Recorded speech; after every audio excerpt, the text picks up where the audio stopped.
9 నెలలు అయింది. మీ అందరికి తెలుసు మొన్నటి వరకు కేసీఆర్, అన్నిటికీ కేసీఆర్ కరెంటు పోయినా కేసీఆర్ ఎటుపోయిన అందరూ, ఒకరోజు నీళ్ళు రాకపోయినా కేసీఆర్ ఎటుపోయిన అందరూ 9 నెలలు చూస్తున్నారు. ఇప్పుడు మా తల్లులు ఉన్నారు ఇక్కడ, మా రైతన్నలు ఉన్నారు ఇక్కడ. ఇప్పుడు గ్రామాల నుంచి రైతులు వచ్చారు కదా, అందరికి రుణమాఫీ అయిందా? కాలేదు. కేసీఆర్ 2 సార్లు రుణమాఫీ చేసిండు. ఎవరన్నా బ్యాంక్ దగ్గరకు పోయినా మీరు ఎవరన్నా అప్పుడు ఎవరన్నా ఆఫీసర్ దగ్గరకు పోయి ఫార్మ్ ఇచ్చిండ్రా? ఎవరన్నా కనీసం నాయకుని పట్టుకున్నాడో, షికాయత్ చేసుడో, అగ్రికల్చర్ ఆఫీసర్ని పట్టుకున్నాడో, ఎంఆర్ఓ ఆఫీస్ పట్టుకున్నాడో, బ్యాంక్ మేనేజర్ దగ్గరకు పోయినరా మీరు ఎప్పుడన్నా? కనీసం ఇంకొక విషయం చెప్తా, మన దగ్గర ఫస్ట్ కేసీఆర్ రాగానే మన ఇంటింటికి వచ్చి సర్వే చేసిపోయారు. గుర్తుందా మీ అందరికీ? ఒకటే రోజులో ఇంటింటికి సర్వే చేసింది. ఇక్కడ 6 గ్యారెంటీల కోసం మనం ఏం చేసినాం? మనం మళ్ళీ ఎండలో పోయి నిలుస్తున్నాం, లైన్లలో జిరాక్సులు తీసినాం, ఫోటోలు తీసుకున్నాం, అన్నీ పోయి ఇచ్చొచ్చినాం. ఏమైనా వచ్చినాయంటే మళ్ళీ అవి కూడా రాలేదు. 9 నెలల్లో ఏం తేడా కనబడుతుందో మీరే ఆలోచన చేయాలి. ఒక్కసారి కేసీఆర్ లేకపోతే. చిన్న ఉదాహరణ, మహిళలు ఉన్నారు. అంతకుముందు కేసీఆర్ గారు రాగానే 200 రూపాయలు 1000 రూపాయలు చేసింది. ఎప్పుడు? 2014. రెండోసారి 2018 రాగానే 1000ది 2000 రూపాయలు చేసింది. ఎవరు పోయి రోడ్డు మీద కూర్చోలే, అడగలే, ఏం చేయాలి? కేసీఆరే ఖర్చులు పెరిగినాయని 2000 చేసింది. కరోనా కష్టకాలం 2 సంవత్సరాలు ప్రభుత్వం ఆదాయం లేకపోయినా కేసీఆర్ 2000 అందరికీ బ్యాంకులు మాత్రం మీ అందరికీ వేసింది. ఎవరిని అడిగిన రాప్పుడు ఎవరు అడగలేదు. ఇప్పుడు మరి 4000 చేస్తామన్నారు. 9 నెలలు అయింది. చేసిన రూపాయలు పెరిగింది ఒకడన్నా? 9 నెలలు అయింది కనీసం. చిన్న ఉదాహరణ చెప్తా, దాన్ని వదిలేద్దాం. ఈ కరెంటు గురించే చెప్తాం మీకు. కేసీఆర్ ఉంటే 9.5 సంవత్సరాలు ఒక్క రోజు కరెంటు పోకపోతుంది. అప్పుడు వార్త కరెంట్ పోయింది, వాళ్ళ రోజు కరెంట్ పోయింది. ఇప్పుడు ఎట్లుంది కరెంట్? అడుగుతుండవు కదా కరెంట్ సమస్య? పోయింది కరెంట్ సమస్య. చిన్న మన ప్రభుత్వ ఆసుపత్రి తీసుకుందాం. మీ అందరికి తెలుసు నేను డాక్టర్ని అని చెప్పేసి. అంతకుముందు కేసీఆర్ రాకముందు మా ప్రభుత్వ ఆసుపత్రి ఎట్లుంటుండే చెప్తాం మీకు. ఒకసారి నేనే ఆడ క్యాంపు పెట్టినా. ఏది? కేసీఆర్ రాకముందు నేను చెప్పేది. ఆ ప్రభుత్వ ఆసుపత్రిలో రోజు పందులు తిరుగుతుండే. మున్సిపాలిటీలో పిలిచి పందులు సాఫ్ చేసి అంతా సాఫ్ చేసి ఆ హాస్పిటల్ నడిపించినాం. కేసీఆర్ గారు వచ్చినాక ఏమైంది? నెలకు 250 డెలివరీలు. నెలకు 250 డెలివరీలు. ఎందుకు? డాక్టర్లు వచ్చిండ్రు, కేసీఆర్ కిట్ వచ్చింది, అన్ని వసతులు వచ్చినాయి కాబట్టి 250. మళ్ళీ ఇప్పుడు మళ్ళీ డెలివరీలు పడిపోయినాయి. ఎందుకు పడిపోయినాయి? మందులు లేవు, దవాఖానలో మందులు లేవు. ఇప్పుడు కేసీఆర్ కిట్ బంద్ అయిపోయింది, పేషెంట్లు బంద్ అయిపోయింది, మళ్ళీ ప్రైవేట్ దవాఖాన పట్టింది. అది ఎంత బాధాకరం అంటే, రైతులకు రుణమాఫీ అన్నారు. ఫస్ట్ డిసెంబర్ 9 అన్నారు, మళ్ళీ ఆగస్టు 15 అన్నారు, మళ్ళీ ఇంకా ఎన్నో మెలికలు పెట్టింది. ఇప్పటి వరకు రుణమాఫీ కాలేదు. కేసీఆర్ ఉన్నన్ని రోజులు రైతులు నిజానికి గుండెమే చేసుకోవాలి.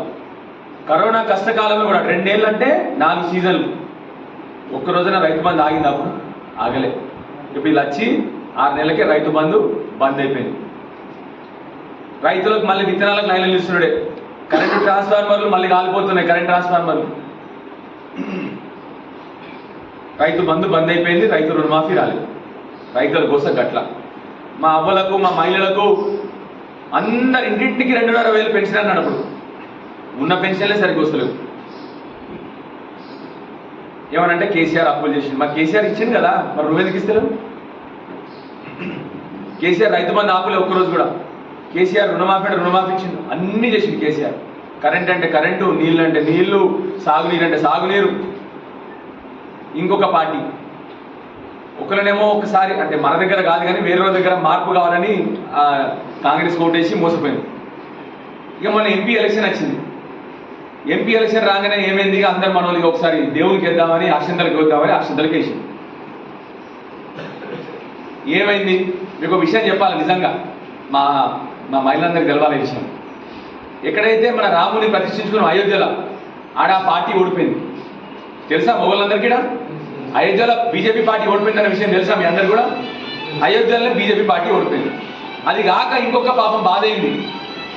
ఎందుకు బాధ చెప్తున్నా అంటే, రాముని గుడిలో కూడా మొన్న రాష్ట్రం ఇప్పటికి కూడా ఏది అంటే తెలంగాణ. ఇవాళ ఈ కొత్త ముఖ్యమంత్రికి బీడీలు తెలియదు, మన తెలియదు. ఇప్పటి వరకు 9 నెలలు బీడీ పేరు తీయలేదు. అంతకుముందు ఎవ్వరు తీయలే. కేసీఆర్ వచ్చినాకనే ఆయనకు తెలుసు కరీంనగర్ జిల్లాల, జగిత్యాల జిల్లాల, నిజామాబాద్ జిల్లాల బీడీ కార్మికులని మనకు బీడీ పెన్షన్ ఇచ్చేటప్పుడు సార్. ఇప్పటి వరకు ఈయన ఒక్క బీడీ పెన్షన్ మళ్ళీ కొత్తది లేదు, మాట్లాడలేదు. గది గోస. అందరినీ కోరేది ఒకటే అమ్మా, ఇప్పుడు ప్రభుత్వం నిజంగా చెప్తున్నా, ప్రభుత్వం చేతగాని ప్రభుత్వం ఇది. అందుకొరకే కొన్ని పనులు కావు. ముందు ఏముంటుండే, ముందు కేసీఆర్ టైంలో ఈ పని అంటే పని, గా పని అంటే పని, ఈ పని, రోడ్లు పడ్డాయి, కరెంటు పడ్డది, డ్రైన్లు పడ్డాయి, అన్నీ పడ్డాయి. ఇప్పుడు ఒక్క పని కూడా అవుతుంది. సో మీరు కూడా దయచేసి మీ అందరితో కోరిక. ఇప్పుడు నన్ను ఏమంటారు అందరూ, సార్ నువ్వు కూడా కాంగ్రెస్లో పోసారు అంటున్నారు. నేను అన్నా అందరితోని, నాకు ఏం అవసరాలు లేవమ్మా. నాకు మంచిగా పెద్ద డాక్టర్ని మంచి సంపాదించుకున్నా, మా నాన్న కొద్దిగా సంపాదించిండు. అంత కావాల్సి మా అత్తగారు కూడా నాకు మంచి బలమైన అత్తగారు ఉన్నారు. నాకు మంచి ఫ్యాక్టరీలు ఇస్తారు మా అత్తగారు వాళ్ళు. నాకు వాళ్ళకు కూడా బిడ్డలే తప్ప కొడుకులు లేరు వాళ్ళకు. నా బిడ్డ ఒక బిడ్డ ఇటు ఉంటుంది, ఇంకో బిడ్డ అమెరికాలో ఉంటుంది. అన్నీ ఇచ్చి పెట్టిరు నాకు. నేను ప్రాణం పోయినా పార్టీలో పోనా అని చెప్పిన. కొన్ని పైసల కోసం పోవాలి వేరే పార్టీకి. ఏం మారుతున్నారు మీరు చూస్తారు కదా నాయకులు, ఈ పార్టీకి వెళ్ళి ఆ పార్టీకి దుంకుతున్నారు, ఆ పార్టీకి వెళ్ళి ఈ పార్టీకి దుంకుతున్నారు. దేనికి దుంకుతున్నారు? ఇప్పుడు ఇవాళ కాంగ్రెస్ పార్టీకి పోయినాడన్నా, ఎందుకు పోయినావయ్యా? రుణమాఫీ కాలేదు, రైతు బంద్ వస్తలేదు, మహిళలకు కొత్త పెన్షన్లు వస్తలేవు, మహిళల పెన్షన్లు పెరగలే. మరి నువ్వు దేనికి పోయినట్టు? ఎవడైనా నాయకుడు వేరే పార్టీకి పోతే ఎందుకు పోయినట్టు? ఇప్పుడు వాని అవసరాల కోసం పోయినట్టు. అంతేనా కదా? ప్రజలకైతే ఏం కొత్తగా ఒరుగుతలేదు కదా. ఏమైనా ఒరిగిందా? కొత్త ప్రజలకు వచ్చిందేమైనా వచ్చిందా? ఈ 9 నెలల ప్రజలకు ఏమైనా కొత్త ఒరిగిందా? ఒక కొత్త ఉద్యోగం వచ్చిందా? ఏమీ లేదు. మరి ఎందుకు పోతున్నాడు కాంగ్రెస్ ప్రభుత్వంలో? అంటే ఏంది? కొన్ని వీడికి ఆశపడి పోవడం అంతే.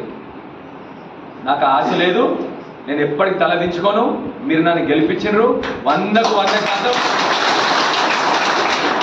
నా ప్రాణం పోయే వరకు పోరాడతా, కానీ నేనైతే తలదించుకోను. మీరందరూ నన్ను గెలిపించిన కాబట్టి మీ తల పైనకి ఎత్తుకున్నట్టే చేస్తా తప్ప ఎప్పుడు మీ తల కూడా దించా అని చెప్పి మీకు గ్యారెంటీ ఇస్తాను. నాకు కావాల్సింది ఒకటే, మీ బిడ్డలాగా ఆశీర్వదించుండ్రి చాలు. నేను మీకోసం కొట్టాడుతూనే ఉంటాను. నా ఉదాహరణ మొన్న ఇక్కడ గురుకుల స్కూల్లో మన పిల్లగాడు చనిపోయాడు. ఒక పిల్లగాడు మన మెట్పల్లి ఆరపేట ఒక పిల్లగాడు చనిపోయాడు. నేను పోయి హైదరాబాద్లో పోయి లొల్లి చేస్తే ఉప ముఖ్యమంత్రి, మంత్రులు అందరూ ఉడికొచ్చింది. కొట్లాడతా గట్లా, కానీ నాకు భయం లేదు. వాళ్ళ దగ్గర పోయి చేతులు తలదించుకునే అవసరం లేదు. నేను కొట్లాడుతూనే ఉంటాను మీ అందరి కోసం. తప్పకుండా ఎంత వేదంతా మన పనులని చేపించినట్టు చేస్తా 100%. తప్పకుండా మీరు ఒకటే, మీకు కావాల్సింది మీ అందరి దగ్గర నుంచి, మా అమ్మల దగ్గర నుంచి, మా బాపుల దగ్గర నుంచి, మా అన్నల దగ్గర నుంచి ఆశీర్వాదం ఒక్కటే నాకు కావాల్సింది. ఇంకేం అవసరం లేదని చెప్పి అందరికీ కోరుతున్నా. జై తెలంగాణ. ఫస్ట్ బండలింగా వద్దా చూపిస్తా మంచి నడుతో ఏం ఆపరేషన్? బి శ్రీనివాస్.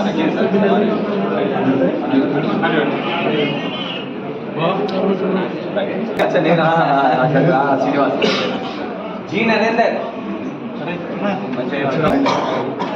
మీ చిన్న నర్సయ్య.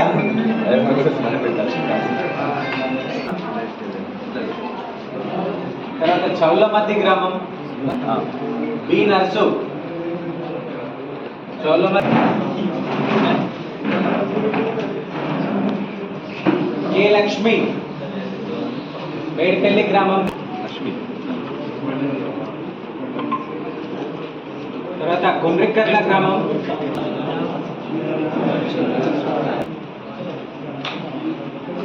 ఆత్మకూరు గ్రామం,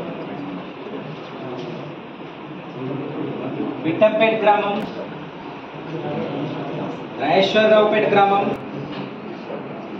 మెట్లచిట,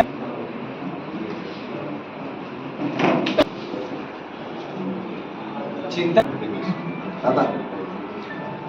ఆత్మానగర్ గ్రామం,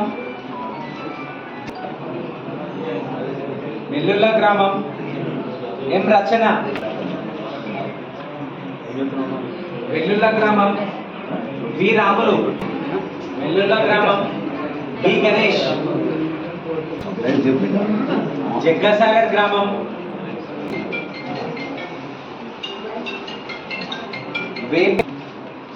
వేంపేట గ్రామం,